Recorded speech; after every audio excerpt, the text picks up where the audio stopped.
Hello friends, അകലെ latest review. Prathapan അംബികയോട് പറഞ്ഞത് യാമിനിയും ശേഖരനും ഊട്ടി പോയിട്ട് തിരിച്ചു വരുന്നത് വരെ ചേച്ചി രാജുവിന്റെ വീട്ടിൽ താമസിക്കണം. യാതൊരു ഗത്യന്തരവുമില്ലാതെ പ്രതാപന്റെ മുന്നിൽ സമ്മതിക്കേണ്ടി വന്നെങ്കിലും അംബിക ആകെ ദേഷ്യത്തിലും ഭയങ്കര കലിപ്പിലാണ്. അവിടെ കിടന്ന ടേബിൾ എടുത്ത് തള്ളി എറിഞ്ഞിട്ട് ചെയർ വലിച്ചിട്ട് ഇരുന്നിട്ട് പറയുന്നു, ഓ മീൻചന്തേക്കാളും കഷ്ടമാണ് ആ വീട്. അതും പോരാഞ്ഞിട്ട് സംസ്കാരമില്ലാത്ത കുറച്ച് ക്ഷുദ്രജീവികളും. എനിക്കവിടെ യാതൊരു പ്രൈവസിയും കിട്ടില്ല. ആറ്റുകാൽ പൊങ്കാലയെക്കാളും തിരക്കായിരിക്കും ആ വീട്ടിൽ. എന്റെ ദൈവമേ, ഈ അലവലാദികളോടൊപ്പം എങ്ങനെ ഞാൻ അവിടെ പോയി താമസിക്കും? എന്തായാലും ദീപക്കിനെ ഒന്ന് വിളിക്കാം. അവൻ എന്തെങ്കിലും ഒരു ഐഡിയ പറഞ്ഞു തരാതിരിക്കില്ല. എടാ ദീപക്ക, നീ എവിടെയാടാ? ഞാൻ ഈ മുറിക്കകത്ത് തന്നെ ഉണ്ട്. എടാ മോനെ, പ്രതാപൻ എനിക്കിട്ടൊരു വേല വെച്ച്. വേലയോ? എന്ത് വേല? ആ പ്രതാപനുണ്ടല്ലോ, ഹൈക്കമാൻഡോ ലോ കമാൻഡോ ആരോ കാണാൻ വേണ്ടി അവൻ ഡൽഹിക്ക് പോകുന്നു. ശേഖരനും യാമിനിക്കുമാണെങ്കിൽ ഊട്ടിക്ക് ടൂറ്. രാജുവിനും മൃതികയ്ക്കുമാണെങ്കിൽ ഏതോ ഒരു മലയിലെ ബ്രിട്ടീഷ് ബംഗ്ലാവില് ഹണിമൂണ്. അപ്പോഴമ്മ വീട്ടിൽ ഒറ്റയ്ക്കാണ്. എടാ മോനെ, ഞാൻ ഒറ്റയ്ക്ക് നിൽക്കേണ്ട വീട്ടിലെന്നാ പ്രതാപന്റെ ഓർഡർ. എന്നെ ആ അനന്തംപിള്ളയുടെ ഗുണ്ടകൾ പിടികൂടി ആക്രമിക്കുമെന്ന്. അമ്മ എന്നാലൊരു കാര്യം ചെയ്യും, അമ്മ കന്യാകുമാരിക്കും അങ്ങനെ പോ. യോ എൻ്റെ മോനെ, പ്രതാപൻ എനിക്കൊരു വിനോദസഞ്ചാര കേന്ദ്രം ഏർപ്പാടാക്കിയിട്ടുണ്ട്. എങ്ങോട്ടാമ്മേ? കാശ്മീരിലോട്ടാണോ? അതേടാ, ഞാനേ രാജുവിന്റെ വീട്ടിൽ ചെന്ന് ആ അലവലാദികളോടൊപ്പം അടിച്ച് പൊളിച്ച് ജീവിക്കാൻ. ആഹാ, രാജുവിന്റെ വീടോ? അത് കൊള്ളാലോ. എന്ത് ചെയ്യാനാ മോനെ, പ്രതാപൻ പറഞ്ഞതല്ലയോ, അപ്പൊ അനുസരിക്കാതിരിക്കാൻ പറ്റില്ലല്ലോ. എടാ മോനെ, ഞാൻ എന്താടാ ചെയ്യേണ്ടത്? ഓ, അമ്മ എന്തെങ്കിലുമൊക്കെ ചെയ്. ഞാനാണെങ്കിൽ അമേരിക്കയിലോട്ട് പോവാ. ആനന്ദമ്പിള്ളയുടെ മോളാണെങ്കിൽ എന്നെ അവിടെ വെയിറ്റ് ചെയ്യുക. എന്നാൽ എൻ്റെ മോൻ പൊയ്ക്കോ. പോകുന്നതിന് മുമ്പ് അമ്മയ്ക്കൊരു ഉപകാരം ചെയ്തിട്ട് പോ. എന്ത് ഉപകാരം അമ്മേ? അമ്മയൊന്ന് വേഗം പറ.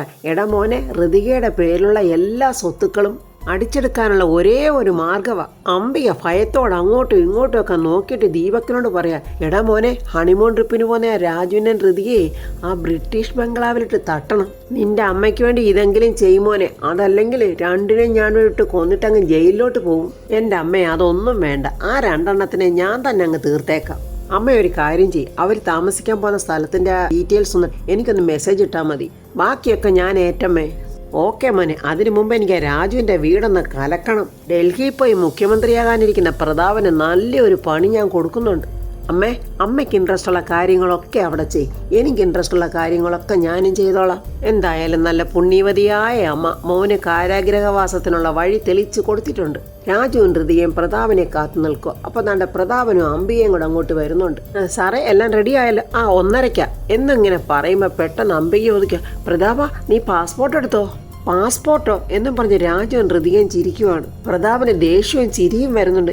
എന്തൊരു മണ്ടത്തരോ ചേച്ചി ചോദിക്കുന്നു. ഡൊമസ്റ്റിക്കിൽ പാസ്പോർട്ടിന്റെ ആവശ്യം ഇല്ലല്ലോ. അല്ല, യാമിനി കണ്ടില്ലല്ലോ. യാമിനി എന്ന് വിളിക്കുമ്പോൾ യാമിനി അങ്ങോട്ട് വരുന്നുണ്ട്. യാമിനി, നീ എപ്പോഴാ പോന്നെ? അത് ഫ്ലൈറ്റ് 4:30. ടിക്കറ്റ് ശേഖരേട്ടന് അയച്ചിട്ടുണ്ട്. ഋതുമോളം പോകുന്ന നാളെയല്ലേ? അതേ ചെറിയമ്മേ, എന്നാൽ ഞങ്ങൾ ഇറങ്ങട്ടെ എന്നിങ്ങനെ പ്രതാപൻ പറയുവാണ്. എന്നാൽ എല്ലാവരും പോയിട്ട് വാ എന്നിങ്ങനെ യാമിനി പറയുമ്പോൾ അവരെല്ലാവരും അങ്ങനെ പോകുവാണ്. പ്രതാപനും അംബികയും രാജുവും ഋതികയും എല്ലാം ഇങ്ങനെ കാറിൽ പൊയ്ക്കൊണ്ടിരിക്കുക. അംബിക രാജുവിനെ ഋതികയെ സൂക്ഷിച്ചു നോക്കിയിട്ട് മനസ്സിൽ പറയാ, എടാ പ്രതാപ, നീ മരുമോനെ മകളെ ശരിക്കൊന്ന് കണ്ടോടാ. ഡൽഹിയിൽ നിന്ന് നീ തിരിച്ചു വരുമ്പോഴേ ഈ രണ്ടെണ്ണത്തിന്റെ ചാരവേ നീ കാണത്തുള്ളൂ.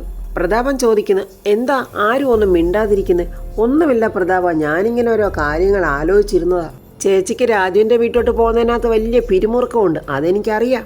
എന്തിനാ ചേച്ചി മറ്റുള്ള മനുഷ്യരോടൊക്കെ ഇങ്ങനെ പിണക്കം കാത്തു സൂക്ഷിക്കുന്നത്? നമ്മളൊക്കെ അല്പജീവികളാ. ഏത് സമയത്താ പിടഞ്ഞു വീണ് മരിക്കുന്നതെന്ന് അറിയാൻ പറ്റില്ല. ഇവിടെ ആണെങ്കിൽ നിപ്പ വന്നു, കൊറോണ വന്നു, പ്രളയം വന്നു. ആ കൊറോണ സമയത്ത് മരിച്ച ആൾക്കാരെ എല്ലാം കൂട്ടിയിട്ടാണ് കത്തിച്ചത്. ജീവിച്ചിരുന്നപ്പോൾ ശത്രുക്കളായിരുന്നവർ മരിച്ചപ്പോൾ ഒരുമിച്ച്. അക്കാലത്ത് ദൈവങ്ങൾ പോലും മനുഷ്യന് കൂട്ടിനില്ലായിരുന്നു. ദൈവത്തിന്റെ മീഡിയേറ്റർമാരാണെങ്കിലോ ദേവാലയമൊക്കെ പൂട്ടിയിട്ട് സ്ഥലം വിട്ടു. ദൈവങ്ങളാണെങ്കിൽ അതിന് മുൻപേ സ്ഥലം വിട്ടു.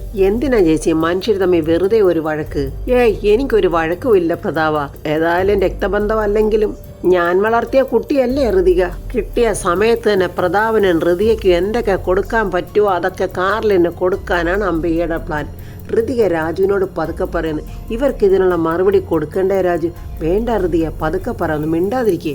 നമ്മൾ വർമ്മ സാറിനെ ഓർക്കണ്ടേ? അദ്ദേഹം ഒരു നല്ല കാര്യത്തിന് വേണ്ടി ഡൽഹിക്ക് പോവുമല്ലേ? അല്ല പ്രതാപ, പാലോടെ ലാൽ എന്ന യൂട്യൂബർ, അവൻ നിന്നെക്കുറിച്ച് എന്ത് ചീത്തകളാ പറഞ്ഞു പരത്തുന്നത്. വേണ്ട പ്രതാപ, നീ തന്നെ ഇതൊന്ന് കണ്ടു നോക്ക് എന്നും പറഞ്ഞ് മൊബൈൽ പ്രതാപന്റെ കയ്യിലോട്ട് കൊടുക്കുവാണ് അംബിക. ഈ പ്രതാപ വർമ്മയ്ക്ക് ഇനിയെങ്കിലും വീട്ടിലിരുന്നുകൂടെ? മന്ത്രി പദവിയൊക്കെ എന്താ ഇയാൾക്ക് സീതനം കിട്ടിയതാണോ? തീരെഴുതി കിട്ടിയ അവകാശം പോലെ ഇവൻ്റെയൊക്കെ ഓരോ പ്രവൃത്തിയും. ജയിച്ച് മന്ത്രിയായതും. അല്ലെങ്കിൽ വെറുതെ ആരെങ്കിലും ഇത്രയും കഷ്ടപ്പെട്ട് മന്ത്രിയാവുമോ? അപ്പോൾ കക്കാൻ തന്നെ കട്ടുവാരി മുടിപ്പിക്കണം. ഇവനൊക്കെ ഇനിയും മന്ത്രിയാൽ വഴിയിൽ തടഞ്ഞു നിർത്തി കരിയോയിലൊഴിക്കണം. കള്ളു കുടിക്കുന്നതിനേക്കാളും ലഹരിയ ഇവനൊക്കെ ഈ മന്ത്രി കസേര. കട്ടുകെട്ട് മുടിപ്പിച്ചില്ല, ഇനിയെങ്കിലും ഇവനൊക്കെ ഒന്ന് മാറി നിന്നൂടെ? ഹൃതികയ്ക്കും രാജുവിനും അത് കേട്ടിട്ട് ദേഷ്യം വരും. ഹൃതിക പറയാം, നിങ്ങൾ ആ വീഡിയോ ഒന്ന് മാറ്റുന്നുണ്ടോ? ഇതേതാണ്ട് എൻ്റെ അച്ഛനെ മനഃപൂർവ്വം കാണിക്കുന്ന പോലെ ഉണ്ടല്ലോ. വഴക്കുണ്ടാക്കണ്ട ഹൃതികെ എന്നിങ്ങനെ പ്രതാപനും പറയുന്നുണ്ട്. സാറേ, ആ യൂട്യൂബർ ഒരു ഫ്രോഡാണ്. കാശ് കൊടുത്താലേ അവൻ ആരെക്കുറിച്ച് എന്ത് വേണമെങ്കിലും വിളിച്ചു പറയും. അംബിക ഒന്ന് നോക്കുന്നുണ്ട് രാജുവിന്. ഹൃതികയ്ക്ക് മനസ്സിലായി ഇത് അംബികയുടെ വേലയാണ്. ഇതേ കാശ് കൊടുത്ത് ആരോ മനഃപൂർവ്വം പറയിപ്പിച്ചതുപോലെയുണ്ട്. ആരെങ്കിലും എന്തെങ്കിലുമൊക്കെ പറഞ്ഞോട്ടെ മോളെ, ഞാൻ എൻ്റെ മനസാക്ഷിക്ക് വിരുദ്ധമായി ഒന്നും ചെയ്തിട്ടില്ല. അംബിക അങ്ങനെ കാറിനകത്ത് പൊട്ടിക്കാൻ പോയ ബോംബ് അങ്ങ് ചീറ്റിപ്പോയി. പ്രതാപം പറയാം, ജനങ്ങൾക്ക് വേണ്ടി എന്തെങ്കിലുമൊക്കെ ചെയ്യണം. അതെൻ്റെ ജീവിത ലക്ഷ്യമായിരുന്നു. അതിനുവേണ്ടി മന്ത്രിയാകണമെന്നൊന്നും ഇല്ലല്ലോ. പെട്ടെന്ന് അവരുടെ കാറിൻ്റെ മുൻപിലോട്ട് ഗുണ്ടകളെ പോലെ തോന്നിക്കുന്ന 2-3 ആൾക്കാരങ്ങോട്ട് വന്നിട്ട് വണ്ടി തടയുവാണ്. നിൽക്കവിടെ, എവിടെ പോവുക? പ്രതാപനോട് ചോദിക്കും. പ്രതാപൻ പറയുന്നത് എയർപോർട്ടിലോട്ട്. ഡൽഹിക്ക് പറക്കാനായിരിക്കും. വൻപിച്ച ഭൂരിപക്ഷത്തോടെ ജയിച്ചതല്ലേ. ഇനി മുഖ്യമന്ത്രി കസേരയായിരിക്കും ലക്ഷ്യം. അംബികയ്ക്ക് ചിരി വരുന്നുണ്ട്. അംബിക ഏർപ്പാട് ചെയ്ത ആൾക്കാരാണോ എന്ന് സംശയമുണ്ട്. സാറിന് നാണമില്ലേന്ന് തന്നെ ചോദിക്കുന്നത്. ഞങ്ങളും ഇതേ പാർട്ടിക്കാർ തന്നെയാ. ഒബ്ജക്ഷൻ ഉണ്ട് ഞങ്ങൾക്കൊക്കെ. ഒരാൾ തന്നെ ഇങ്ങനെ കുടുംബവാഴ്ച പോലെ 30 വർഷമായിട്ട് മന്ത്രി. ജയിച്ചു വന്ന ചെറുപ്പക്കാരായ MLA-മാരില്ലേ ഇവിടെ? നിങ്ങളെയൊക്കെ ഇങ്ങനെ വോട്ട് ചെയ്ത് ജയിപ്പിക്കുന്ന വോട്ടർമാരിൽ പെട്ടവരാണ് ഞങ്ങളൊക്കെ. ഞങ്ങളുടെ പ്രതിഷേധം ഞങ്ങൾക്ക് ഇവിടെ നിന്ന് പറയണം. ഇത് ഞങ്ങളുടെ പ്രതിഷേധം എന്നും പറഞ്ഞ് പ്രതാപന്റെ ദേഹത്തോട്ട് ഒരു ഇങ്ക് ബോട്ടിൽ തുറന്ന് മഷി അങ്ങോട്ട് ഒഴിക്കുവാണ് ഷർട്ടിലോട്ട്. രാജു ദേഷ്യത്തോടെ ഡോറ് തുറക്കാനൊരുങ്ങുമ്പോൾ പ്രതാപൻ പറയുന്നത് വേണ്ട. ദേഷ്യത്തോടെ പ്രതാപൻ ആ ഗുണ്ടയോട് പറഞ്ഞ്, ഞാനൊരു പൊതുപ്രവർത്തകനാ, ജനപ്രതിനിധിയാ. അവരുടെ അഭിപ്രായം അവർ പറയട്ടെ, കേൾക്കാൻ ഞാൻ ബാധ്യസ്ഥ. ഇതേ ഈ പാർട്ടിയിലെ യുവജനങ്ങളുടെ പ്രതിഷേധവാ. ഇത്രയും അലിഗേഷൻസ് ഒക്കെ കേട്ടയാൾ ഇനി മന്ത്രി ആകണ്ട. അത്രയും പറഞ്ഞിട്ടാ ഗുണ്ടകൾ അവിടെ നിന്ന് പോവുകയാണ്. സങ്കടത്തോടെ ഹൃതിക, അച്ഛൻ വേറെ ഷർട്ട് മാറ്റ്, ഞാൻ ഷർട്ട് എടുക്കട്ടെ. വേണ്ട മോളെ, ഇത് കറയായിട്ട് തന്നെ കിടക്കട്ടെ. ചില കറകൾ കഴിയാനും പോവില്ല. രാജു ദേഷ്യത്തോടെ അംബികയെ നോക്കുന്നുണ്ട്. സാറേ, അവരാരാണെന്നൊന്നും അന്വേഷിക്കാമായിരുന്നല്ലോ. പ്രതാപം പറയാം, കാറിന്റെ ഡിക്കിന്ന് എൻ്റെ പെട്ടിയെടുത്തതാ. ഇനി അങ്ങോട്ടുള്ള യാത്ര ഞാൻ ഒറ്റയ്ക്കാണ്. ഹൃതിക ദേഷ്യത്തോടെ അംബികയെ നോക്കിയിട്ട് പതുക്കെ പറഞ്ഞു, ഈ പരിപാടിയുടെ ഡയറക്ടർ നീയായിരുന്നു അല്ലേടി? ഈ സമയം കൊച്ചമണിയാണെങ്കിൽ രാജുവിൻ്റെ വീടിൻ്റെ മുറ്റത്തിരുന്നോണ്ട് എന്തോ ആർക്കോ പാര വെച്ചതാണോ പാര വെക്കാൻ പോകുന്നതാണോ അതൊക്കെ ഓർത്തിങ്ങനെ ചിരിച്ചോണ്ടിരിക്കുക. വേണുവേട്ടനാണെങ്കിൽ ആ തോട്ടത്തിൽ നിന്ന് വെണ്ടയ്ക്കായോ മുരിങ്ങയ്ക്കായോ എന്തൊക്കെയോ പച്ചക്കറികളൊക്കെ ഇങ്ങനെ പറിച്ചോണ്ട് വരുക. കൊച്ചമണിയായിട്ട് വന്നിട്ട് കളിയാക്കി ചോദിക്കുക, അല്ല ഇതാര് ചിന്താവിഷ്ടയായ സീതയോ?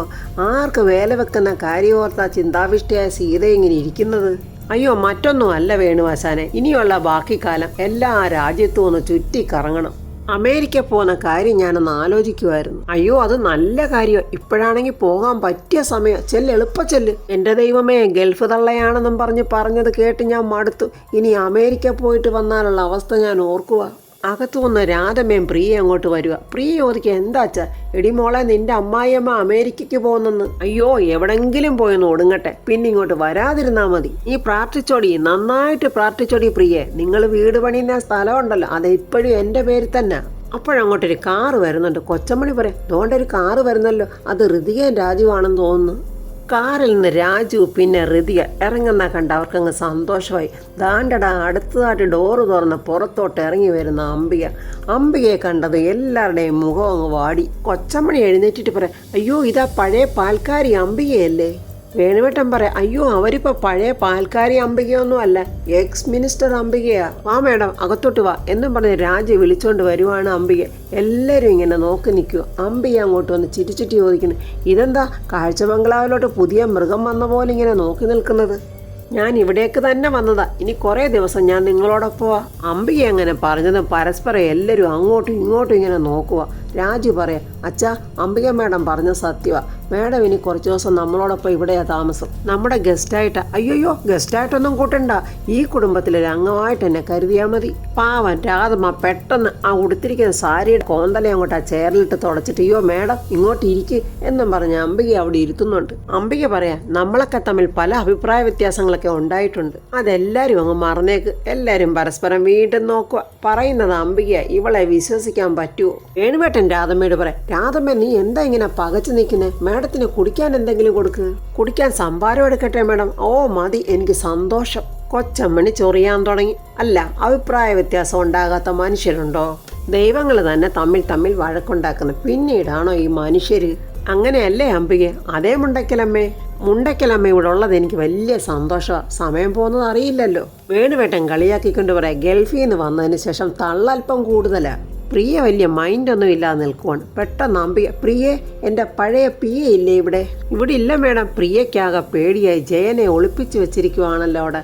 ഈ താടക കണ്ടുപിടിക്കുമല്ലോ ദൈവമേ. കൊച്ചമണി പറയാം, ഇലക്ഷൻ 8 നില പൊട്ടിയതോടി ഇതാണ് അനന്തംപിള്ള ജയിലിലുമായി. അനന്തംപിള്ളയുടെ പുറകിന് നടന്ന കുറെ അലവലാദികളാണെങ്കിൽ അവർ ഒളിവിലുമായി. എൻ്റെ മകനാന്ന് പറഞ്ഞിട്ട് എന്താ കാര്യം? അവനെ തിരക്കി പോലീസ് നടക്കുക. അവനാണെങ്കിൽ അങ്ങ് അണ്ടർഗ്രൗണ്ടിലുവാ. പ്രിയ ഉടനെ അംബികയോട് പറയാം, എന്ന് വെച്ചേ ജേട്ടൻ ആരുടെ 5 പൈസ പോലും കട്ടെടുത്തിട്ടില്ല മേഡം.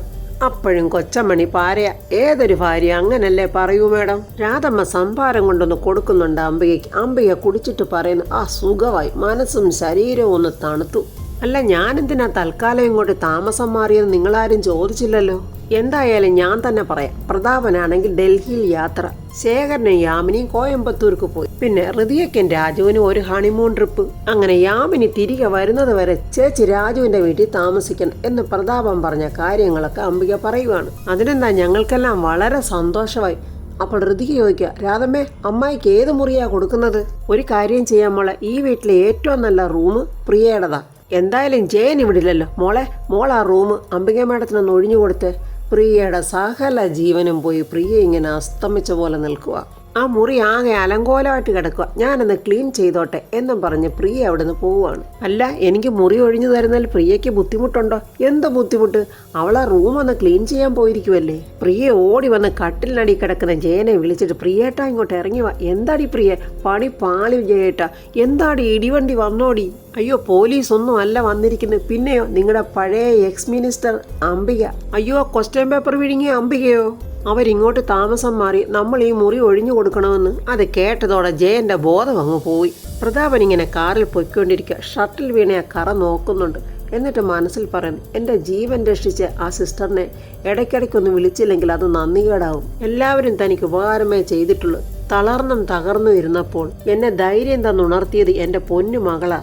വൻ ഭൂരിപക്ഷത്തോടെ തന്നെ ഇലക്ഷന് ജയിക്കുകയും ചെയ്തു. പക്ഷെ ഈ ജയവും എനിക്കൊരു തോൽവി തന്നെയാണ്. പ്രതാപൻ പത്മാവതിയെ വിളിക്കുന്നുണ്ട്. സുജാത താണ്ട ഫോൺ എടുത്തോണ്ട് ഓടി വരും. ചേച്ചി, താണ്ട വർമ്മ സാറാണ്. ദൈവമേ, പ്രതാപേട്ടനാണല്ലോ. ഞാൻ എന്താ പറയേണ്ടത്? എന്തായാലും ചേച്ചി കോളൊന്ന് അറ്റൻഡ് ചെയ്യും. പത്മാവതി അങ്ങനെ സിസ്റ്റർ പവിത്രയായിട്ട് സംസാരിക്കുക. ഹലോ സാർ, ഞാൻ വിളിച്ചിട്ട് സിസ്റ്റർ വന്നില്ലല്ലോ. എനിക്കതിൽ വലിയ പരിഭവം ഉണ്ട് കേട്ടോ. ക്ഷമിക്കണം സാർ, എനിക്ക് വലിയ തിരക്കായിപ്പോയി. ഞാനൊരു പ്രധാനപ്പെട്ട കാര്യത്തിന് തീരുമാനമെടുക്കാൻ പോകുമ്പോൾ എൻ്റെ ഒരു അഭിതകാംക്ഷി കൂടെ വേണമെന്ന് എനിക്ക് തോന്നി. അതൊരു തെറ്റാണോ സിസ്റ്റർ പവിത്ര? അയ്യോ, ഒരിക്കലുമല്ല സാർ. സാറിനെ പോലെയുള്ള ഒരു വലിയ ആൾ എന്നെപ്പോലെയുള്ള ഒരാളെ അന്വേഷിക്കുന്നതിൻ്റെ മഹാഭാഗ്യമാണ്. പിന്നെന്താ വരാതിരുന്നത്? അത് ഞാൻ പറഞ്ഞല്ലോ സാർ, വലിയ തിരക്കായിപ്പോയി. ഞാനിപ്പോഴെന്തായാലും ഡൽഹി യാത്രയിലാണ്. ഞാൻ തിരിച്ചു വരുമ്പോൾ സിസ്റ്ററുടെ നമ്പർ ട്രേസ് ചെയ്ത് സിസ്റ്ററുടെ ലൊക്കേഷൻ ഞാൻ കണ്ടെത്തിക്കോളാം. എന്നിട്ട് അവിടെ വന്ന് സിസ്റ്ററിനെ കണ്ടിട്ട് മാത്രമേ ഞാൻ തിരിച്ച് വീട്ടിലോട്ട് പോകൂ. പത്മാവതി ആകെ തകർന്ന് പേടിച്ച് പറയുക, അയ്യോ അതൊന്നും വേണ്ട സാർ. സാറ് ഡൽഹിയിൽ നിന്ന് എന്നാ വരുന്നതെന്ന് എന്നെ അറിയിച്ചാൽ മതി. ഞാൻ സാറിൻ്റെ വീട്ടിലോട്ട് വരാം. Are you sure? തീർച്ചയായും സാർ വരാം. താങ്ക് യു സിസ്റ്ററെ എന്ന് പറഞ്ഞ് പ്രതാപൻ ഫോൺ കട്ട് ചെയ്യുവാണ്. ചേച്ചി ഇത് എന്തുദ്ദേശമുള്ള പുറപ്പാടാ? ഇതൊരു പ്രശ്നമാവില്ലേ? പ്രശ്നമാകുന്നെങ്കിൽ ആകട്ടെ സുജാതെ, എന്തായാലും ഇതിനൊരു അവസാനം വേണമല്ലോ. എൻ്റെ മകൾക്കും മരുമകനും ഒരു പ്രശ്നവും ഉണ്ടാകരുത്. അല്ലാതെ തന്നെ ഇത് തീർക്കണം. തീർത്തേ പറ്റൂ സുജാതെ, അല്ലെങ്കിൽ ഞാൻ പ്രതാപേട്ടനോട് കാണിക്കുന്ന ഒരു വഞ്ചനയായി പോകും. കൊച്ചമ്മണി വേലയടിച്ച് രാജുവിൻ്റെ ഹൃതികയുടെ അടുത്ത് വന്നിരിക്കുവാണ്. അവർ ടൂറ് പോകുന്ന കാര്യം അറിഞ്ഞല്ലോ. എങ്ങനെങ്കിലും അവരോടൊപ്പം പോകാൻ പറ്റുമോ എന്നുള്ള അറിയാനാണ് വന്നിരിക്കുന്നത്. അപ്പോഴെൻ്റെ കുഞ്ഞുമക്കൾ 2 പേരും ടൂറ് പോവുകയാണല്ലേ? വേണുവേട്ടൻ പറയാം, അവർ മലയാളത്തിലല്ലേ പറഞ്ഞത് പോവുകയാണെന്ന്. പിന്നെ എന്തിനാ അവർ എടുത്തെടുത്തൊരു ചോദ്യം?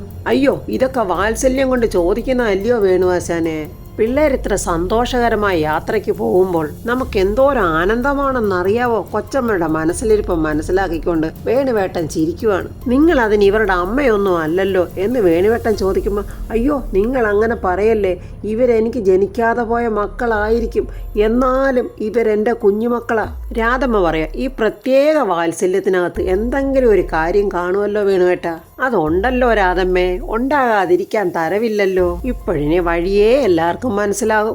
അല്ല അംബികെ, ഈ ആനവരട്ടിപ്പാറ ബ്രിട്ടീഷ് ബംഗ്ലാവ് എവിടെയാണുള്ളത്? വയനാട്ടിലാണോ അതോ മൂന്നാറിലാണോ? അല്ല, അതെവിടെയാകണമെന്നാ മുണ്ടയ്ക്കലമ്മയുടെ ആഗ്രഹം. ആ പേര് കേൾക്കുമ്പം തന്നെ കാട്ടുമൃഗങ്ങളുടെ അലർച്ചയാണ് ചെവി കേൾക്കുന്നത്. കൊടും കാടായിരിക്കും അവിടെ. അതുകൊണ്ട് ഇവരെ ഒറ്റയ്ക്ക് വിടുന്നത് ശരിയല്ല. ഒരു സഹായത്തിന് ഞാനും കൂടെ വരാം മക്കളെ. കൊച്ചമ്മയുടെ ഉരുണ്ടുകളി എന്താണെന്ന് മനസ്സിലാക്കി എല്ലാവരും അങ്ങോട്ടും ഇങ്ങോട്ടും നോക്കി ചിരിക്കുവാണ്. അപ്പോൾ ഫ്രണ്ട്സ്, ഡൽഹിക്ക് പോകുന്ന പ്രതാപൻ അവിടെ എന്തായിരിക്കും സംഭവിക്കുന്നത്? തിരിച്ചു വന്ന് പ്രതാപൻ പത്മയെ കണ്ടുപിടിക്കാൻ ശ്രമിക്കുമോ? പത്മ അതിനു മുമ്പ് പ്രതാപന്റെ മുന്നിൽ തന്നെ വരുമോ? കൊച്ചമ്മണിയും അംബികയും ചേർന്ന് രാജുവിന്റെ വീട് എന്താക്കി മാറ്റും? മൂന്നാറിലെ ഹണിമൂണിന് പോകുന്ന രാജുവിനെയും ഹൃതിയെയും ദീപക്കും അവന്റെ ആൾക്കാരും ചേർന്ന് ആക്രമിക്കുമോ? അവരെ കൊല്ലാൻ ശ്രമിക്കുമോ? ദീപക്കാണതിന്റെ പിന്നിലെന്ന് മനസ്സിലാക്കി രാജു എന്തായിരിക്കും ചെയ്യുന്നത്? അങ്ങനെ ദീർഘകാലത്തെ ശല്യം ഒഴിവാക്കാനായിട്ട് ദീപക്കിനെ കാരാഗ്രഹത്തിലോട്ട് അടയ്ക്കുമോ എന്നൊക്കെയുള്ള റിവ്യൂമായി നമുക്ക് നാളെ കാണാം. എൻ്റെ ഈ റിവ്യൂ ഇഷ്ടപ്പെട്ടാൽ ലൈക്കും കമൻസും, സബ്സ്ക്രൈബ് ചെയ്യാത്തവർ സബ്സ്ക്രൈബ് ചെയ്യണേ.